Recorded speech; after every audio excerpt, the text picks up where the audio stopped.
भाजप म्हणूया की राष्ट्रवादी, आमदारकी की खासदारकी? एकदमच मुख्यमंत्र्यांनी आम्हाला बोलवलं आणि सांगितलं की हे आता तुम्ही सेटल करा. एकदमच हा 17 तारखेला माघारच्या शेवट दिवशी हा बॉम्ब फुटतोय. कितपत कार्यकर्ते ह्याला पचवतील, कितपत कार्यकर्ते ह्याला मान्य करतील, ही खरं सांगतो आपल्याला. मला आणि मुश्रीफ साहेबांना ते टेन्शन होती की कार्यकर्ते कसे घेतील. जी काय किरकोळ मारामारी झाली ती सगळी शहरामध्येच होती. ठीक आहे ना, आता राजकारणामध्ये अलायन्सेस होत राहतात ना. पण त्यांनी केलं तर ओके, आम्ही केलं तर अभद्र, असं कसं होतं. राजेसाहेबांच्याकडे आता खासदारकी, मुश्रीफ साहेबांच्याकडे आमदारकी, मग हे नेमकं समीकरण ठरलंय?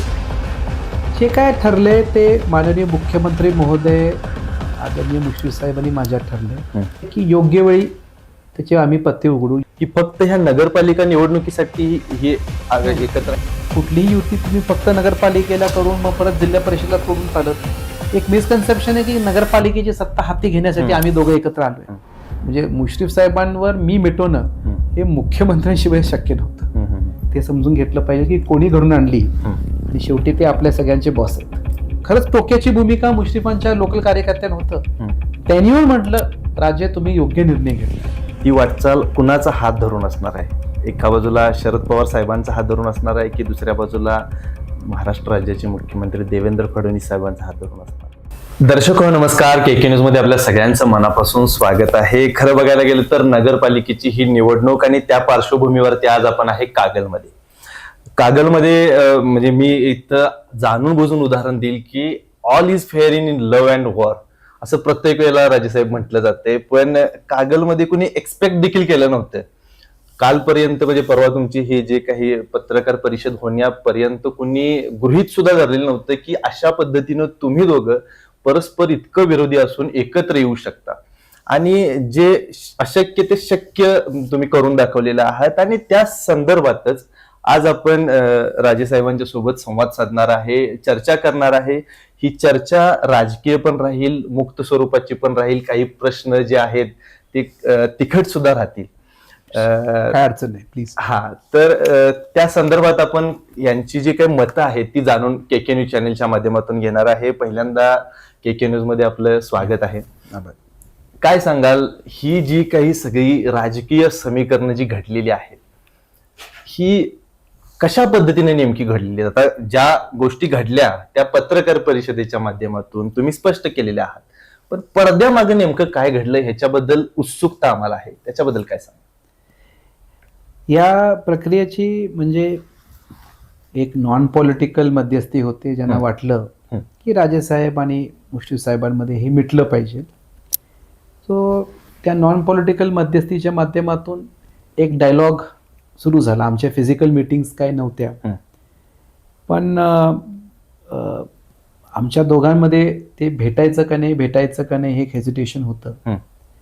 मला वाटतं एकदा मुश्रीफ साहेबांनी पण देवेंजींना हा विषय उल्लेख केला की आमचा मध्यस्थीच्या माध्यमातून डायलॉग चालू आहे. माझाही उल्लेख देवेंजींशी झाला की आमचा मध्यस्थींच्या माध्यमातून डायलॉग चालू आहे. योगाने आम्ही दोघांनी इंडिव्हिज्युअली हे मुख्यमंत्र्यांसमोर मांडलं. आणि त्यानंतर मुख्यमंत्रीनी मुश्रीफ साहेबांना म्हटलं की ठीक आहे, मी राजेंशी बोलतो.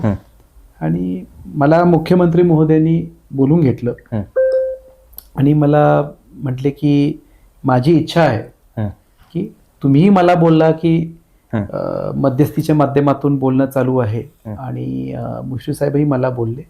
तर माझी इच्छा आहे की तुम्ही दोघांनी मिटवावं, तुम्ही दोघांनी एकत्र यावं. आणि मी तुम्हाला शब्द देतो की येत्या काळामध्ये ज्या काही अडचणी असतील ह्या अलायन्समध्ये ते सगळं स्वतः मी बघतो. आणि जेव्हा राज्याचे मुख्यमंत्री या गोष्टीचा उल्लेख करतात, राज्याचे मुख्यमंत्री या गोष्टीचं बोलतात, तेव्हा त्याचा एक आपल्याला सिरियसली विचार करावा लागतो. आणि त्या अनुषंगाने 16 तारखेला त्यांनी आम्हाला दोघांना वर्षा बंगल्यावर बोललं. त्याच्या आधी 1 तास 1.5 तास आम्ही हॉटेलमध्ये बसून चर्चा केली. मुख्यमंत्री साहेबांनी स्पष्ट सांगितलं सीट शेअरिंगवर काही बोलू नका. तिचं बरं भांडण झालं तर परत म्हणजे दिवसाभरातले 11 कार्यक्रम संपून ते जेव्हा रात्री आले, आम्हालाच अपॉइंटमेंट दिली होती आणि त्यांनी तो फॉर्म्युला मांडला की या फॉर्म्युलाप्रमाणे आपण जावं. आणि एक अंडरस्टँडिंग आहे की लॉंग टर्म आपण हे अलायन्स ठेवायचं आणि त्याची सुरुवात नगरपालिकेतून करावी. आणि शेवटी राज्याचे मुख्यमंत्री जेव्हा बोलतात आम्ही दोघांनी त्यांचा मान ठेवून एकत्र यायचं निर्णय या घेतला. चर्चेना सुरुवात कधीपासून झाली? नाही, कम्युनिकेशनचाच व्यायाम नाही, इंडिव्हिज्युअली जे मध्यस्थी व्यक्ती होते तुमच्याकडे असेल त्यांनी त्यांच्याकडे प्रपोज केलं. असेल. असं फार काय मोठा डायलॉग काय होत नव्हता. ओके. कारण आय वॉज नॉट शुअर भेटायचं का नाही, ही वॉज नॉट शुअर भेटायचं का नाही साहेब. पण तर ते मध्यस्थी असं प्रपोज केलं की तुम्ही एकत्र काय येत नाही. नॉन पॉलिटिकल पर्सन, त्याचा राजकारणाशी काही संबंध नव्हता. फार काय ती मुवमेंट काय होत नव्हती. पण योगायोगाने मी देवेंजींना उल्लेख केला की असं एक कम्युनिकेशन चालू आहे.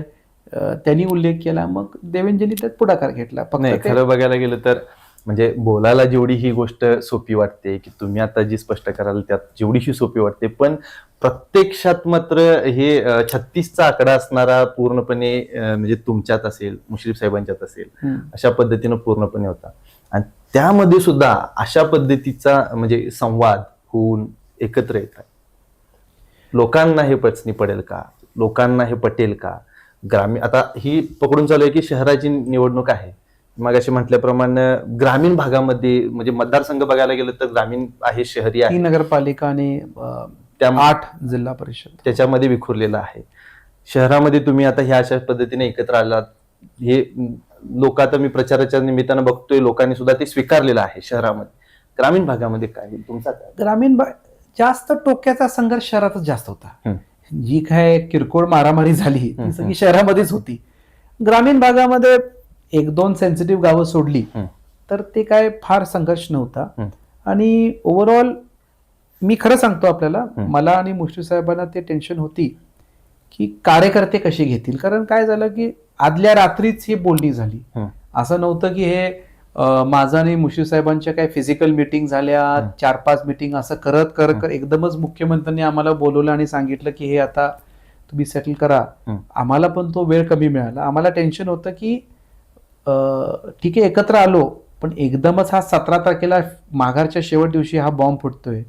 कितपत कार्यकर्ते ह्याला पचवतील, कितपत कार्यकर्ते ह्याला मान्य करतील, शहर आणि ग्रामीण दोन्ही. बट सरप्राइझिंगली मी सांगू, आम्हाला जेवढं अवघड वाटलं त्या तुलनेत कार्यकर्त्यांनी रिस्पॉन्स चांगला दिलाय. त्यांनाही वाटतं की हे संघर्ष मिटला पाहिजे. ग्रामीण भागातून रिस्पॉन्स पण चांगला यायला लागला, लोकांचे मेसेजेस यायला लागले. म्हणजे मी अशी लोक सांगतो की ज्यांचं खरंच टोक्याची भूमिका मुश्रीफांच्या लोकल कार्यकर्त्यांना होतं, त्यांनी म्हटलं राजे तुम्ही योग्य निर्णय घेतलाय.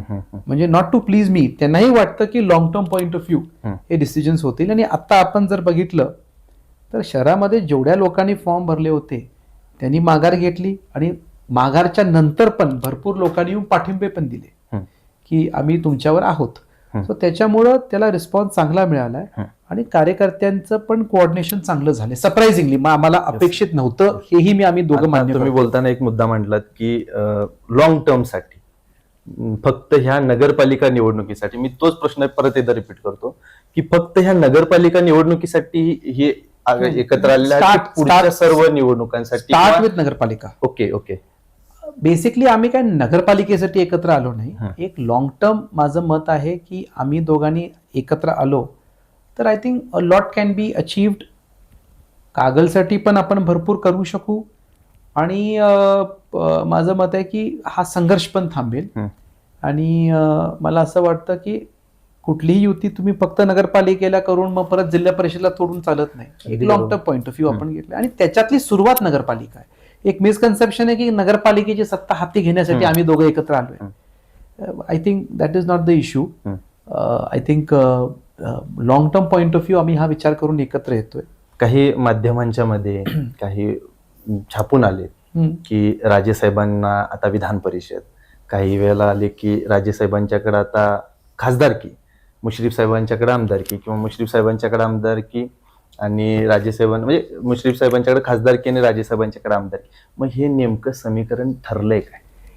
जे काय ठरले ते माननीय मुख्यमंत्री महोदय आदरणीय मुश्रीफ साहेबांनी माझ्यात ठरले आणि माझं मत आहे की योग्य वेळी त्याचे आम्ही पत्ते उघडू, योग्य वेळी आम्ही ते एक्सप्लेन करू. पण आता माझं मत आहे की आपण नगरपालिकेतून सुरू करतोय, पुढे जिल्हा परिषद आणि ग्रामपंचायती पण आम्ही एकत्र लढू आणि बाकीच्या पुढच्या ज्या सगळ्या संस्था आहेत त्याच्यावर आम्ही एकत्र राहणार आहे. बाकी जे काही ठरले आय थिंक योग्य वेळी आम्ही सांगू आपण त्याच्यावर. हे एवढं म्हणजे सरप्राइझिंग होते की बऱ्याच म्हणजे तुमच्या विरोधकांच्या पायाखालची वाळू सरकली असं म्हणायला काही हरकत नाही आत्ताच्या घडीला बघायला गेलं तर. कारण तुम्ही आणि साहेब एकत्र येणार असं गृहीत सुद्धा धरलेलं नव्हतं आणि तुम्ही एकत्र आलात आणि तो म्हणजे कागलमध्ये बॉम्बच होता. तर ह्याच्यावरती तुमचं काय उत्तर? नाही, आम्ही पण कधी गृहीत धरलं नव्हतं की आम्ही एकत्र येऊ. बट जेव्हा तो प्रस्ताव मध्यस्थीने एका व्यक्तीने मांडला माझ्यासमोर किंवा त्यांच्यासमोर, नॉन पॉलिटिकल, आम्ही त्याच्यावर विचार केला. बट ह्या अलायन्सचा सगळ्यात मोठी गोष्ट काय, कसं आहे, कागलच्या इतिहासामध्ये हे अलायन्सेस झालेत. राजेसाहेबांनी, मंडलिक साहेबांनी अलायन्स केलाय, टोक्याची भूमिका असताना. त्यांचं तर आमच्यापेक्षा 100 पटीने झाले. बरं, 6 निवडणुका लढवून एकामेकाविरुद्ध लढवून मुश्रीफ साहेब आणि संजय बाबा पण एकत्र आले. आणि जे तुम्ही म्हणताय विरोधक कोणाचं, आता संजय दादांचे पण जे स्टेटमेंट, एका काळी ते आणि मुश्रीफ साहेब पण एकत्र होतेच ना. सो मला असं वाटतं की ते अलायन्सेस पण झाले आणि तशीच ही अलायन्स आहे. फक्त या अलायन्सचं त्याला एवढं वेटेज का मिळालं की असं महाराष्ट्रामध्ये पहिली अलायन्स आहे ज्याला स्वतः मुख्यमंत्र्यांनी मध्यस्थी केली, म्हणजे फायनल केलं. त्याच्यामुळे त्याला एवढं लाईमलाईट मिळाली. कारण लोकांना माहिती आहे की हे म्हणजे मुश्रीफ साहेबांवर मी मिटवणं हे मुख्यमंत्र्यांशिवाय शक्य नव्हतं. आणि त्याच्यामुळे त्याला लाईमलाईट. आणि राहिला प्रश्न विरोधकांचं, मला कळत नाही आम्ही दोघांनी अलायन्स केल्यानंतर एवढं रिॲक्शन यायची काय आवश्यकता मला ऍक्च्युली कळत नाहीये. म्हणजे आता आमदारकीला 3 माझ्या विरुद्ध होते, असं मला वाटत नाही. मी काय असे काय कमेंट्स केलेत फार की हे कशाला, असं कसं. ठीक आहे ना, आता राजकारणामध्ये अलायन्सेस होत राहतात ना. सो तो विषय मला ते एवढं काय. विरोधक म्हणतायत आता नेते म्हणून तुम्ही दोघं एकत्र मांडीला मांडी लावून बसलाय, पण कार्यकर्त्यांनी तिकडे डोकी फोडून घेतली. मग हे पटणार आहे का? हे कागलची जनता स्वीकारणार आहे का? हे कागलच्या जनतेला रुचणार आहे का? अशा पद्धतीच्या टीका तुमच्यावरती, मुश्रीफ साहेबांच्यावरती होत आहेत, किंवा त्या राजकारण म्हणून विरोधकांनी स्टेटमेंट, म्हणजे मी विरोधकांनी म्हणेन, नाव घ्या ना आपण. हा, नाही, हे बघा, विषय असा आहे की मी अजूनही म्हणतो तुम्ही कार्यकर्त्यांमध्ये खाली फीडबॅक घ्या की किती फास्ट ते मूव्ह झाले, किती फास्ट मायक्रो लेवलचे प्लॅनिंग झालेत. आणि त्याच्यामुळे 17 तारखेला जेव्हा तो बॉम्ब फुटला, 101% दुपारचं वातावरण वेगळं होतं. नेक्स्ट डे 18 तारखेच्या प्रेसचं वातावरण वेगळं होतं. आणि काल परवा तुम्ही जाऊन आला तर दोन्ही कार्यकर्त्यांमध्ये काहीच इश्यूज नाहीयेत. मला कार्यकर्त्यांच्या मॅच्युरिटी लेवलवर मला खरंच कौतुक वाटतं की it is a good decision. आणि परत मी सांगतो, इतिहासामध्ये सगळ्यांनी झाले. आता संजय दादा आणि मुश्रीफ पण एकत्र होते ना, तर त्यांनी केलं तर ओके, आम्ही केलं तर अभद्र, असं कसं होतं? नाही, तुम्ही आता म्हटलात की आम्ही केलं तर अभद्र.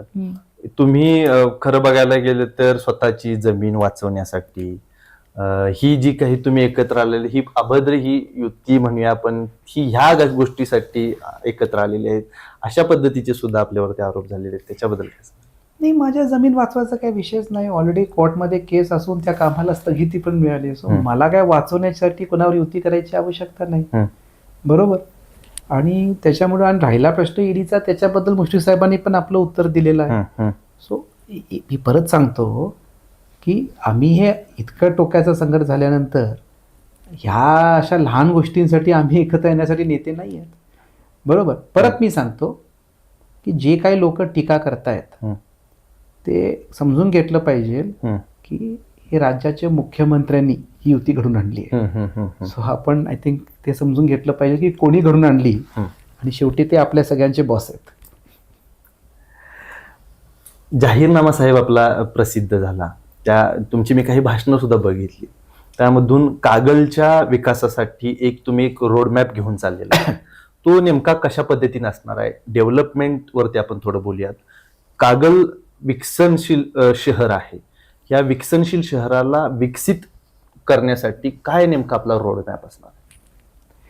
कागल नगरपालिकेसाठी जो 5 वर्षाचा प्लॅन जाहीरनामा आज आपण डिक्लेअर केला, शाश्वत विकासाच्या पॉईंट ऑफ व्ह्यू मुश्रीफ साहेबांनी आमचं विजन आहे. सगळ्यात पहिलं म्हणजे अंडरग्राऊंड ड्रेनेज हा फार मोठा प्रोजेक्ट आहे. ऑलरेडी मुश्रीफ साहेबांनी त्याला पुढाकार घेतला होता. ती फाईल आता टेक्निकल सँक्शनसाठी येईल. येत्या काळामध्ये ते झाल्यानंतर 2-3 वर्ष नागरिकांना अडचण होणार आहे, कारण शेवटी हे सगळं डगाप आपण करतो, पण 25 वर्षाची एक सोय होईल. It's a very ambitious project. आणि मला वाटतं की 2 पार्टी एकत्र आल्यानंतर तेच एवढ्या हाय लेवलचा प्रोजेक्ट घेऊ शकतं, कारण तो आणि दुसरं एक सोलारचा प्रोजेक्ट आम्ही आता प्रपोज केलाय. स्वर्गीय राजेसाहेबांचं ते स्वप्न होतं आणि तो प्रोजेक्ट आता मुश्रीफ साहेबांनी आम्ही पुश करायला लागलोय. त्याच्यामध्ये नगरपालिकेचं लाईटचं बिल आणि नागरिकांचंही मोठ्या प्रमाणामध्ये आपण सेव्हिंग करू शकू. राशी छत्रपती शाहू महाराजांचं कागल आहे, त्याच्यामुळं कागल नगरपालिका आणि येत्या काळामध्ये जेवढ्या आपल्या जिल्हा परिषद शाळा आहे, I have an ambitious dream की आपण ते सगळं डिजिटलाइज केलं पाहिजे. ओके. ग्रामीण भागामध्ये जी काही मुलं मेरिट रँकिंगमध्ये येतात, म्हणजे तुम्ही आता महानगरपालिकेचं आणि ग्रामीण भागातलं 70% ग्रामीण भागातली मुलं आहेत. बरोबर. आणि ग्रामीण भागातल्या मुलांचं वैशिष्ट्य असं आहे की ते मेरिटमध्ये येतात विदाउट कोचिंग क्लासेस. खरं. My son studies in a private school, तरीही मी कोचिंग क्लासेसला पैसे देतो, प्रायव्हेट ट्युशन्सला. बरोबर. द्यायला नको पाहिजे. माझी पण तीच परिस्थिती होती. तर आमच्या ग्रामीण भागामधली जी मुलं आहेत त्यांना चांगले फॅसिलिटीज देणं, education is my top priority. नगरपालिकेचे फंड असेल, शिक्षण विभागाचे फंड असतील किंवा CSR फंड, मला वाटतं शेवटी मी आणि मुश्रीफ साहेबांनी प्रयत्न केला तर मोठ्या CSR फंड्स आमच्याकडे येऊ शकतात. शेवटी ते खातं पण त्यांचं तसं आहे की CSR फंडाची काही कमतरता राहणार नाही. बरोबर. सो डिजिटलाइज करायचं एव्हरी क्लासरूम. एका शाळेलाही नाही, सगळे क्लासरूम, 7 शाळा आहेत. ते आमचं एक मानस आहे. कागलमध्ये ते आम्हाला करायचं आहे. ओके. त्याच्या पुढे जाऊन मला असं वाटतं की रोजगार आणि व्यवसाय पॉईंट ऑफ व्ह्यू आपल्याला त्या गोष्टीचं आता दोन्ही बँका KDC आणि राज्य बँकेच्या माध्यमातून अण्णासाहेब पाटील असेल, OBC महामंडळ असेल आणि महिलांना पण आमचं महिला नवतांचं राजमाता जिजाऊ संघटना आहे, त्याच्या माध्यमातून महिलांना पण कसं आपण लघु उद्योग सुरू करून देऊ आणि त्यासाठी banks should become a part of it. याच्यासाठी पण आम्ही मोठ्या प्रमाणामध्ये KDC आणि राज्य बँक या गोष्टी प्रमोट करणार आहे. सो माझं मत आहे की ह्या 3-4 टॉप मुद्दे आहेत. अधिक 30 तारखेच्या कार्यक्रमाला आम्ही अधिक त्याच्यावर डिटेलमध्ये बोलू. ओके. नगरपालिकेचं साहेब खरं बघायला गेलं तर उत्पन्नाचा सोर्स म्हणून पर्यटनाच्या दृष्टिकोनातून आपण आपल्या याच्यामध्ये काही पकडलेलं आहे का, म्हणजे पुढच्या 5 वर्षामध्ये तशा पद्धतीनं काय आपण व्यूहरचना ठेवलेली आहे? थोडंसं एक माझी विनंती आहे, 30 तारखेची जी सभा आहे त्याच्यामध्ये मी आणि मुश्रीफ साहेब विस्तृत त्याच्यामध्ये बोलणार आहे. Okay. Okay. So I think की तोपर्यंत माझी विनंती राहील की ते सस्पेन्स आपण ठेवू. बरोबर. उल्लेख केलाय, पण दोघांनी मिळून आपण ते टुरिझमच्या पॉईंट ऑफ व्ह्यू गोष्टी आम्ही त्या सभेत जास्त बोलणार आहे. हे झालं साहेब ऍक्च्युली कागल संदर्भात. मुरगुड संदर्भात कशा पद्धतीचं आपलं व्हिजन असणार आहे? मुरगुडमध्ये परत अंडरग्राऊंड ड्रेनेजचं पण आहे, तिकडचं पाणी पुरवठा योजनेचं पण आहे, कारण आमचा तो प्रायव्हेट तलावावर मुरगुडला पाणी मिळतं. पण पाणी पुरवठा स्कीम जर पूर्ण झाली आणि नदीतून आपण पाणी घेतलं, कारण कसं आहे की मुरगुडची वस्ती वाढत चालली आहे, आसपास गावांची वस्ती वाढत चालली आहे. त्यानंतर एक परमनंट सोर्स ऑफ वॉटर ती पाणी पुरवठा योजना पण त्यांनी मोठ्या प्रमाणात करायला लागले. दुसरं तिथं जे आपलं मेडिकल पॉईंट ऑफ व्ह्यू, तिथं जे हॉस्पिटल आहे त्याला आता ऑलरेडी एक्सपान्शनचे बजेट त्यांनी दिलेलं आहे. पण माझं तिथं मत आहे की आपल्याला तिथं डायलिसिस सेंटर सुरू केलं पाहिजे. आणि आपल्याकडे कागल आणि मुरगुड दोघांमध्ये एक वैशिष्ट्य आहे की we don't have a cardio doctor. Yes, that is the biggest problem.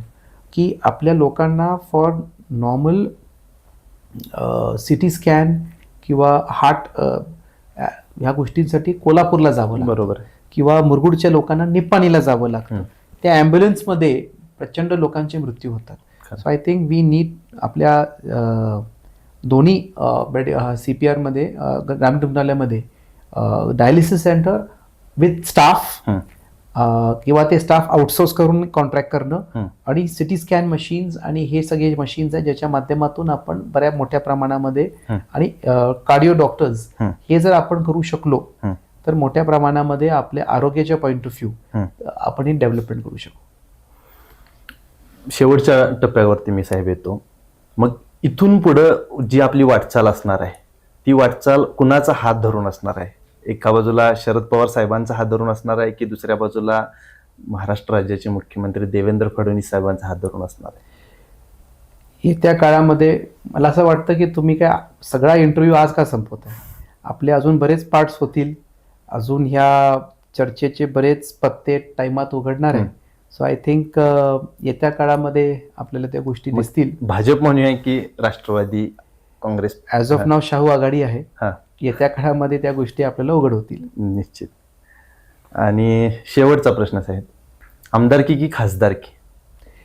येत्या काळामध्ये त्या आमच्या तिघांमध्ये ज्या गोष्टी ठरल्या आहेत ते येत्या काळामध्ये आपण उघड करू. निश्चितच. हा? खरं बघायला गेलं तर कागलच्या जनतेला तसेच मुरगुडच्या जनतेला या मुलाखतीच्या माध्यमातून आव्हान काय करा? मला कागल आणि मुरगुडच्या जनतेला एवढंच सांगायचं आहे हं.